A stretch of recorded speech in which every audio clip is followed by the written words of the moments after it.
नमस्कार, आप देख रहे हैं हॉर्नबिल टीवी और मैं हूं आपके साथ निशी भाटिया। बुलेटिन की शुरुआत करेंगे उत्तराखंड से आई कुछ खास खबरों के साथ। सीएम धामी ने नीतीश कुमार को मुख्यमंत्री बनने पर बधाई दी है। सीएम धामी ने कहा कि डबल इंजन की सरकार वाले राज्यों में सुशासन स्थापित हो रहा है। बिहार में भी प्रधानमंत्री मोदी और सीएम नीतीश कुमार के नेतृत्व में तेजी से विकास हो रहा है। सीएम धामी ने कहा है कि बिहार के लोगों ने प्रचंड बहुमत की सरकार बनाई है, अब उसी गति से बिहार का विकास भी होगा।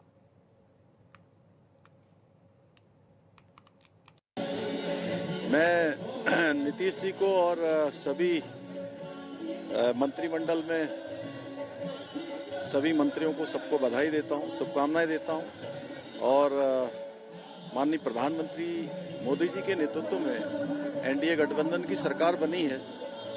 विकास जो तेजी से आगे बढ़ा है उसको और तेज गति प्राप्त होगी, क्योंकि पूरे देश में आज एक नया कल्चर पैदा हो गया है प्रधानमंत्री मोदी जी के नेतृत्व में। जहां भी डबल इंजन की सरकारें बन रही हैं वो सुशासन स्थापित कर रही हैं, विकास स्थापित कर रही हैं, पारदर्शिता के मानकों पर चलते हुए नित नए नए आयामों को स्थापित करने का काम एनडीए गठबंधन और डबल इंजन की सरकारें कर रही हैं। बिहार में भी क्योंकि जिस अपेक्षा से आशा से बिहार की जनता ने यहाँ पर प्रचंड बहुमत की सरकार बनाई है, उसी प्रचंड गति से बिहार का विकास भी आगे बढ़ेगा। मैं सभी को, बिहार वासियों को भी सबको बहुत बधाई देता हूँ, शुभकामनाएं देता हूँ। राष्ट्रगीत वंदे मातरम के 150 वर्ष पूरे होने के अवसर पर 26 नवंबर को उत्तराखंड के 24,000 शिक्षण संस्थानों में वंदे मातरम गायन कार्यक्रम आयोजित किया जाएगा, जिसको लेकर बीजेपी प्रदेश महामंत्री दीप्ति रावत भारद्वाज ने बताया है कि इस दिन प्रदेश भर में बड़े स्तर पर कार्यक्रम होंगे, जिनमें पार्टी पदाधिकारी, स्कूलों के छात्र छात्राएं और अधिकारी मौजूद रहेंगे। उन्होंने ये भी बताया कि 7 नवंबर को भी प्रदेश भर में इसी श्रृंखला के कई सफल आयोजन यहाँ पर होने जा रहे हैं।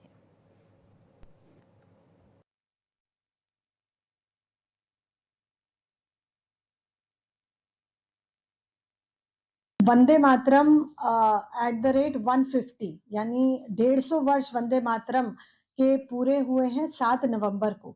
उसको लेकर संविधान दिवस 26 नवंबर तक हमारे पूरे कार्यक्रम भारतीय जनता पार्टी ने देश भर में करने का आयोजन किया है और कई जगह उत्तराखंड में भी हमने बहुत सारे स्थानों पे ये कार्यक्रम किए हैं। 7 नवंबर को तो हमने देहरादून और हल्द्वानी कार्यक्रम किए। हल्द्वानी में प्रदेश अध्यक्ष जी मौजूद रहे और देहरादून का जो कार्यक्रम था उसमें मुख्यमंत्री जी और साथ में सभी ब्यूरोक्रेट्स, ऑफिशियल सभी लोग यहाँ उपस्थित थे। तो इस तरीके से 7 नवंबर से जो हमारा कार्यक्रम शुरू हुआ और लगातार बहुत सारे स्कूल्स में, कॉलेजेस में जो हमारे बच्चे हैं वो कैसे इसमें डिबेट में, कॉम्पिटिशन में पार्टिसिपेट कर रहे हैं, इसको कैसे उनकी पूरी इस पर एक प्रैक्टिस चल रही है, अभ्यास चल रहा है कि पूर्ण वंदे मातरम उनको आए। और ऐसे ही हमारे प्रदेश के जो जितने स्कूल्स हैं, विद्यालय हैं, महाविद्यालय हैं, लगभग 24,000 से ज़्यादा जो हमारे स्कूल्स हैं, शिक्षण संस्थान हैं, वहाँ पर 26 तारीख को हमारा एक ही दिन और एक ही समय पर वंदे मातरम का संपूर्ण गायन एक होगा। मुझे लगता है ये भी एक बड़ा रिकॉर्ड ज़रूर बनेगा। तो ये 26 तारीख को इसका आयोजन है और इस कार्यक्रम के लिए सभी लोग उसमें जुटे हैं, उसमें जो चुने हुए प्रतिनिधि हैं वो भी वहाँ उपस्थित रहेंगे। हरिद्वार जिला मुख्यालय से महज 500 मीटर की दूरी पर अवैध खनन का रात भर खेल चलने वाला पूरी तरह से अब इस कारोबार में लगातार जो सुर्खियों में ये बना रहा कार्य, अब उस पर सीधे शिकंजा कसा जा रहा है। सिरकुल थाना क्षेत्र के पेटांगन में पीछे बरसाती नदी में जेसीबी और डंपरों से होने वाला यह धंधा खनन विभाग की नाक के नीचे चलता है, लेकिन कार्रवाई नाम मात्र ही की जाती है, जिसके चलते ये सवाल उठ रहे हैं लाखों के राजस्व की चोरी के बावजूद भी सिस्टम खामोश क्यों है।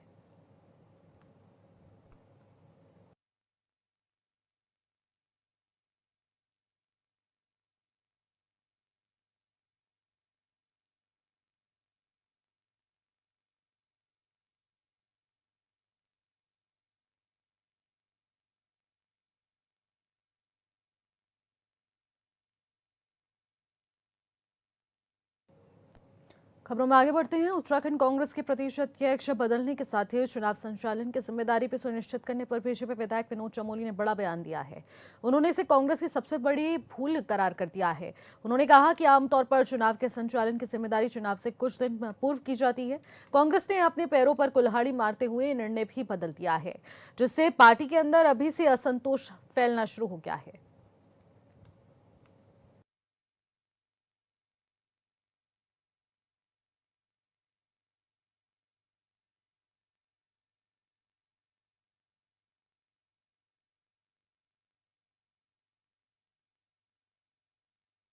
आपने अगर उस प्रदर्शन को देखा हो, जब उनके जुलूस आए, तो सबके अपने-अपने जुलूस आए।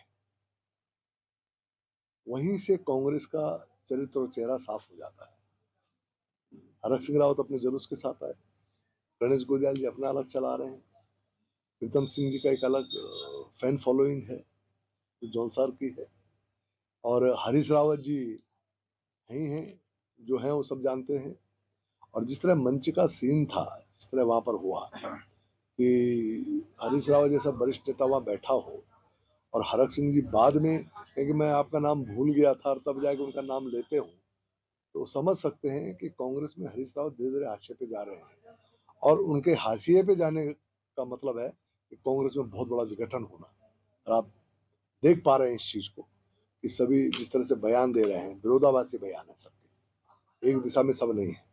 हरीश रावत लोगों को विश्व पुरुष कह रहे हैं। आप कल्पना करिए कि एक संगठन में अध्यक्ष का पदार्पण हो रहा है, अध्यक्ष बैठ रहा है, वहां पर चुनाव संचालन समिति बैठ रही है, वहां पर चुनाव प्रबंधन समिति बैठ रही है, हरीश रावत जैसे प्रदेश के एक वरिष्ठतम नेता वहां पर है, यशपाल आर्य जी वहां पर नेता प्रतिपक्ष वहां पर बैठे हुए हैं, मंच सजा हुआ है, और उस मंच पर अगर कार्यकर्ताओं को विश्व पुरुष की संज्ञा दी जाती है, आप कभी जाइए ना, उसके डेप्थ में जाइए ना कि अगर कांग्रेस में चल क्या रहा है। राशन कार्ड धारकों के लिए जरूरी जानकारी है कि राशन कार्ड धारकों को 30 नवंबर तक अनिवार्य रूप से ई-केवाईसी करानी जरूरी होगी। उसके बाद कार्ड धारकों की सॉफ्टवेयर से स्वयं ही यूनिट हटनी शुरू हो जाएंगी। इसके साथ ही अपात्र राशन कार्ड धारकों को पूर्ति कार्यालय को राशन कार्ड सुपुर्द करने को कहा गया है। जिला पूर्ति अधिकारी के अग्रवाल के अनुसार राशन वितरण में पारदर्शिता को लेकर सरकार की ओर से ये कदम उठाए गए हैं। अपात्र राशन कार्ड धारक पकड़ में आ सके, इसके लिए ई-केवाईसी व्यवस्था शुरू की गई है। राशन कार्ड की 3 योजनाएं राष्ट्रीय खाद्य सुरक्षा अंत्योदय संचालित है और इसमें योजनाओं की पात्रता में आने के लिए परिवार की आय निर्धारित की गई है। इसमें परिवार की वार्षिक आय अंत्योदय के लिए 15,000, राष्ट्रीय खाद्य के लिए 1.80 लाख और राज्य खाद्य के लिए 5 लाख से अधिक नहीं होनी चाहिए। तो इसी खबर पर ज्यादा जानकारी ले लेते हैं। योगेश आर्य हमारे संवाददाता हमारे साथ सीधी फोन लाइन के जरिए जुड़ रहे हैं। योगेश, राशन कार्ड धारकों के लिए ई-केवाईसी कराना अब बहुत ज्यादा जरूरी हो गया है। 30 नवंबर तक की तारीख को तय किया गया है। आखिरकार राशन कार्ड धारकों को क्या कुछ वो प्रोसीजर करने पड़ेंगे, कैसे डॉक्यूमेंट वहां पर जमा कराने होंगे, पूरी जानकारी क्या है? देखिए, किसी राशन कार्ड की केवाईसी 30 नवंबर तक अब होगी। उसको लेकर के जिसको अनिवार्य रूप से केवाईसी करानी होगी। उसके बाद अगर देखा जाए तो धारक के सॉफ्टवेयर से स्वयं ही यूनिट हटनी शुरू हो जाएगी। इसके साथ ही अपात्र राशन कार्ड धारकों की पूर्ति कार्यालय को राशन कार्ड सुपुर्द करने को लेकर भी कहा गया है। इसके लिए सीधे तौर पर देखा जाए तो जिला पूर्ति अधिकारी के अग्रवाल के अनुसार राशन वितरण की पारदर्शिता को लेकर सरकार के द्वारा ये कदम उठाए जा रहे हैं, जिसके चलते अभी केवाईसी को लेकर लगातार जो है जोर दिया जा रहा था। इसके साथ साथ 30 नवंबर तक ही कराई जा सकेगी और उसके बाद जो है कहीं न कहीं स्वयं से जो है यूनिट हटने शुरू हो जाएंगी। पात्र राशन कार्ड धारक पकड़ में आ सके, इसके लिए ये व्यवस्था जो है शुरू की गई है, ताकि जो है, और इसमें 3 योजनाएं अगर देखा जाए तो राष्ट्रीय खाद्य सुरक्षा अंतर्गत संचालित है। इसमें योजनाओं के पात्रता के आने के बाद परिवार की आय निर्धारित की गई है। इसमें परिवार की अगर वार्षिक आय की बात करें तो सुधे के लिए 15,000 और राष्ट्रीय खाते के लिए 1.80 लाख है। राज्य खाते के लिए 5 लाख से अधिक नहीं होनी चाहिए। तो निश्चित तौर पर एक कैटेगरी निर्धारित की गई। इस कैटेगरी से अगर कोई अधिक पाया जाता है, इन कैटेगरी के मानकों के अनुरूप नहीं पाया जाता, तो निश्चित तौर पर उनका जो है प्रति से कार्ड जो है वो हट जाएगा। जी बिल्कुल योगेश, और ये योजना और ये जो निर्णय लिया गया है वो अपात्र राशन कार्ड धारकों को पूरी तरह से वेरीफाई करके अलग करने के लिए बहुत अच्छा निर्णय लिया गया है। लेकिन योगेश, एक बड़ा सवाल ये भी है कि आखिरकार जब ये निर्णय लिया गया और उसके बाद देखने को मिल रहा है कि इस पर काम शुरू हो गया है, अगर 30 नवंबर तक ये सारे कार्य पूरे नहीं किए जाते तो क्या कुछ एक्शन होगा? देखिए, जिस तरह से इस पूरे प्रकरण को जो है प्रारंभ किया गया था, केवाईसी की शुरू की गई थी, इसका मुख्यतः यही कारण था क्योंकि बहुत से ऐसे मामले निकलकर सामने आए जहां अपात्र भी जो है इस पूरे प्रकरण में जो है शामिल थे और लाभ लेते हुए नजर आ रहे थे। इसके बाद ये पूरे प्रकरण इसकी जो है शुरुआत की गई, राशन कार्ड ई केवाईसी हो इसके लिए प्रारंभ किया गया था। और अब इसकी तारीख जिस तरह से 30 नवंबर रखी गई है कि 30 नवंबर तक ये होंगे, तो तब तक सभी को करा लेना चाहिए। इसकी अवेयरनेस भी लगातार जो है प्रशासनिक अधिकारियों के द्वारा की जा रही है ताकि समय से ये पूरा हो सके। अगर इसमें भी अगर कोई लापरवाही दिखाई देता है तो वह भी, और इसके साथ साथ कहीं ना कहीं अगर जो अपात्र हैं वो भी इसमें पकड़ में जो है जल्दी आ जाएंगे। जी ठीक है योगेश, बहुत बहुत शुक्रिया तमाम जानकारी के लिए। मसूरी में क्रिसमस और नए साल की तैयारियां तेजी से की जा रही हैं। ठंड की दस्तक के साथ ही शहर के प्रमुख होटल्स में पारंपरिक केक मिक्सिंग समारोह का दौर शुरू हो चुका है। ये वो रस्म है जो त्योहारों की खुशियों का आधिकारिक आगाज मानी जाती है। इसी क्रम में जेपी रेजिडेंसी, मैनर और साथ ही साथ बालगंज में आयोजित वार्षिक केक मिक्सिंग समारोह में मेहमानों, शहर के साहित्यकारों और स्थानीय गणमान्यों ने बढ़ चढ़कर हिस्सा लिया। कार्यक्रम में जेपी रेजिडेंसी, मैनर और साथ ही साथ रेजिडेंट मैनेजर ने कहा है कि क्रिसमस लोगों को जोड़ता है। केक मिक्सिंग नदियों से निभाई जा रही है, अब यह परंपरा है और सदियों से इस परंपरा को निभाया जा रहा है।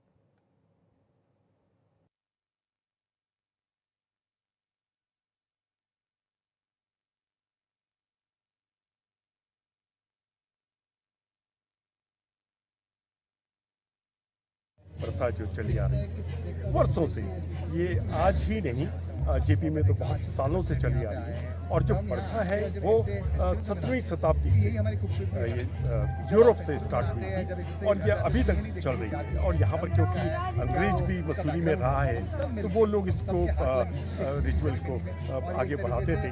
तो इसका एक मेन मकसद क्या होता था कि सभी लोग आने वाले जो क्रिसमस है और नया साल है उसके लिए सारे जितने भी रिश्तेदार हैं, दोस्त हैं, भाई बंद हैं, इकट्ठे होते हैं। बड़े प्यार से वो कई किलो ड्राई फ्रूट्स इकट्ठा होता है, उसमें वाइन डाली जाती है, वोडका डाली जाती है, उसको सब बड़े प्यार से सबके हाथ लगते हैं, सबका प्यार उसमें धुल जाता है। और फिर वो 25 तारीख का इंतज़ार करते हैं क्रिसमस का और नए साल का। उस दिन सब मिलकर इस स्वीट्स को खाते हैं और जो स्वीट से जो प्यार बढ़ता है सब जगह, तो वो पूरे साल हमेशा हमेशा एक दूसरे के दिल में रहता है। तो इससे खूबसूरत रिचुअल मैं नहीं समझता कहीं होती होगी।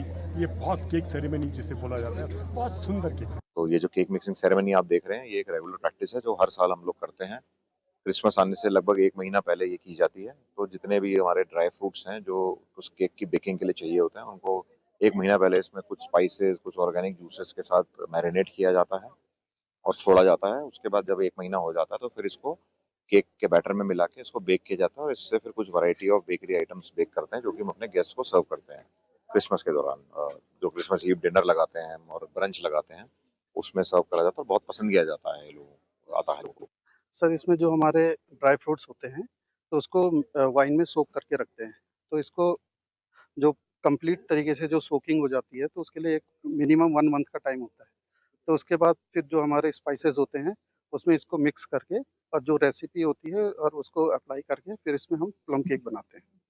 अच्छा, मिनिमम 1 मंथ होता है। क्या मिक्स होता है? सर इसमें जैसे आपके कैशियो हो गया, आलमंड्स हो गए, आपके सुल्तानाज हो गए, किशमिश, आपके जो किशमिश है ये है, और आपके ड्राई जिंजर हो गया, टूटी फ्रूटीज हो गए, तो ये मिक्स करते हैं। इसमें लिकर होता है, खासकर जो डार्क रम होती है और वाइन होती है, इसका मेन रोल होता है। बाकी जो वाइन है वो मिक्स होती है। धार्मिक संस्था तीर्थ सेवा न्यास जल्द ही विश्व सनातन महापीठ का निर्माण कराने जा रहा है। आपको बता दें कि भोपतावाला स्थित आश्रम में बनने जा रही इस महापीठ का भूमि पूजन आने वाली 21 नवंबर को होगा। बताया जा रहा है कि यह महापीठ करीब 100 एकड़ भूमि पर बनाया जाएगा। इसमें सनातन संसद, शंकराचार्यों की पीठ, वेद मंदिर और स्वाध्याय केंद्र और आवासीय गुरुकुल जैसे केंद्र स्थापित किए जाएंगे। तीर्थ सेवा न्यास से जुड़े संतों ने प्रेस कॉन्फ्रेंस कर जानकारी दी कि विश्व सनातन महापीठ के निर्माण का उद्देश्य भारत की प्राचीन वैदिक संस्कृति और सनातन परंपरा को विश्व स्तर पर प्रसारित करना है।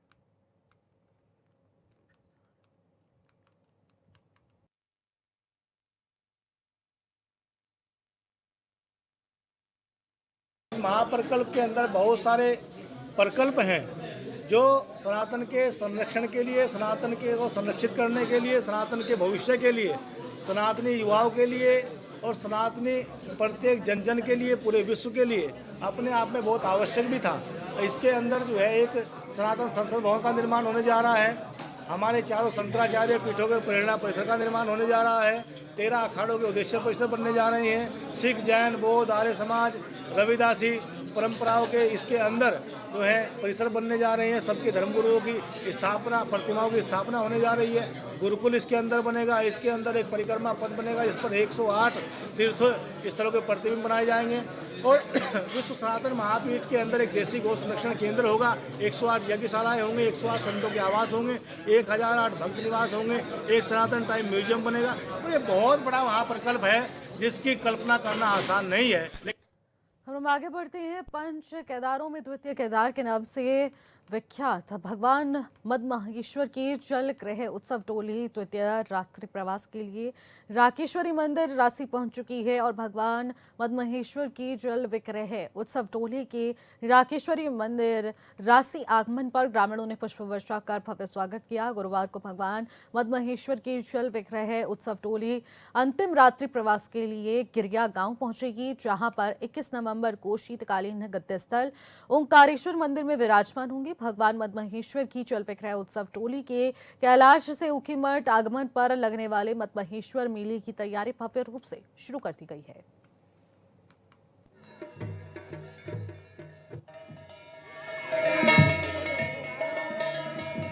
बता दें कि अब ये उत्सव टोली पूरी तरह से निकल चुकी है और जो मेला लगने जा रहा है उसकी तैयारियां भी अभी से शुरू हो चुकी हैं। मंदिर में आपको बता दें कि साज सज्जा का कार्य शुरू हो चुका है। लगभग 8 क्विंटल फूलों से पूरे मंदिर को सजाया जाएगा, यानी कि बेहद ही अलौकिक और खूबसूरत रूप से इस मंदिर को सजाया जाएगा। कल ओंकारेश्वर मंदिर में ये उत्सव टोली विराजमान होगी। बद्रीनाथ धाम में कपाट बंद होने की प्रक्रिया के तहत अब पंच पूजाएं कल शुक्रवार से शुरू होंगी। 25 नवंबर को श्री बद्रीनाथ धाम के कपाट बंद होने वाले हैं। खुशनुमा मौसम के बीच बद्रीपुरी में श्रद्धालुओं का आगमन जारी है। कपाट बंद होने के अवसर पर बीकेटीसी अध्यक्ष हेमंत द्विवेदी समेत बीकेटीसी पदाधिकारी सदस्य मौजूद रहेंगे और अब तक करीब 16,40,000 श्रद्धालुओं ने बद्री के दर्शन कर लिए हैं। ऐसे में बद्रीनाथ धाम के कपाट आगामी मंगलवार 25 नवंबर को दोपहर 2:56 पर शीतकाल के लिए बंद हो जाएंगे।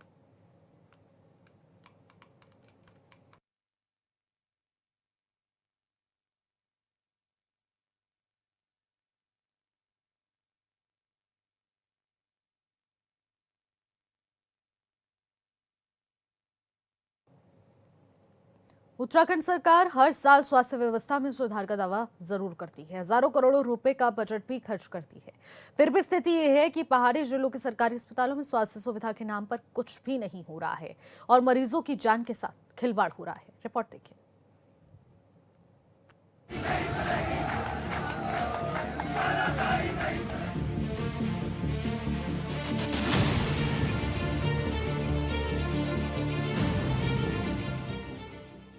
देवभूमि उत्तराखंड में स्वास्थ्य व्यवस्था का हाल पहले ही बेहाल था और आज भी बेहाल ही है। सरकार के स्वास्थ्य मंत्री धन सिंह रावत कहते हैं कि तेजी से सुधार हो रहा है और राज्य की जनता कह रही है कि मंत्री से लेकर बीजेपी के नेता तक झूठ बोल रहे हैं। सच्चाई तो यह है कि पहाड़ के ज्यादातर अस्पतालों में न तो बेहतर व्यवस्था है और न ही डॉक्टर्स की नियुक्ति, जिसकी वजह से पहाड़ के लोगों की जान जा रही है। निश्चित तौर पर इस दुखद घटना के लिए सभी को दुख है और स्वास्थ्य सेवाओं को लेकर सरकार निरंतर प्रयासरत है, लेकिन उसके बावजूद भी जहाँ सुविधा नहीं है और वहाँ सुविधा ना होने की वजह से इस तरह से अगर कोई कैजुअलिटी हुई है तो इन चीज़ों को रोकने की दृष्टि से सार्थक प्रयास किए जा रहे हैं कि भविष्य में इस तरह की घटनाएं बिल्कुल भी ना हो और उत्तराखंड के अंदर सुदूर पर्वतीय जनपदों में इस आवश्यकता की ओर सरकार सजग है और भविष्य के योजनाओं के ऊपर सार्थक रूप से कार्य शुरू हो चुका है। अल्मोड़ा के चौखटिया और टिहरी के घनसाली में पहाड़ के लोग आंदोलन कर रहे हैं। 25 दिनों से ज्यादा समय से लोग धरने पर बैठे हैं और देहरादून में बैठी सत्ताधारी पार्टी के नेता कहते हैं कि डबल इंजन वाली सरकार में तेज गति से अस्पतालों में व्यवस्था बदल रही है।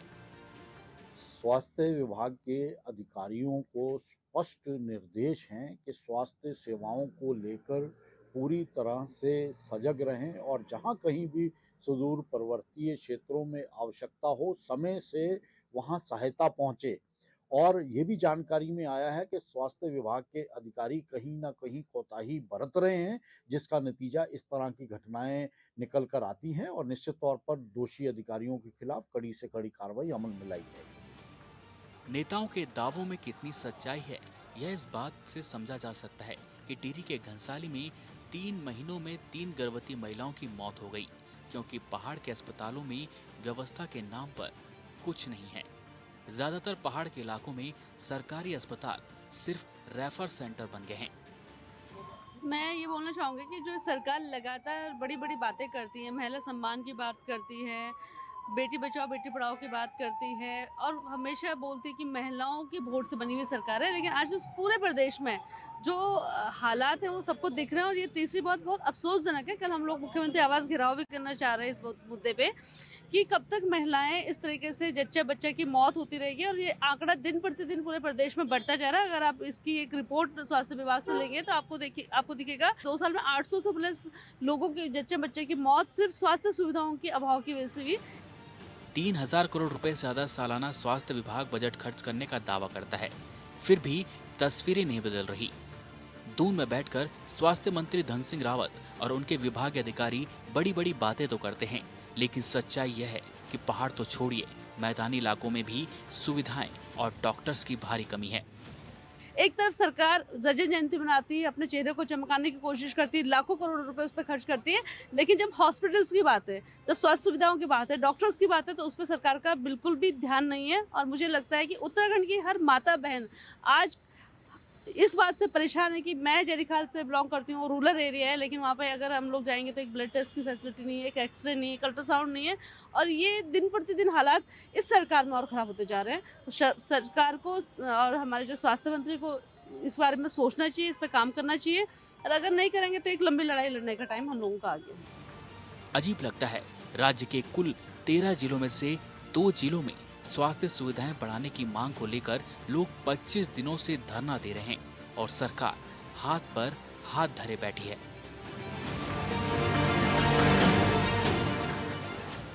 Bureau report, hornbill TV.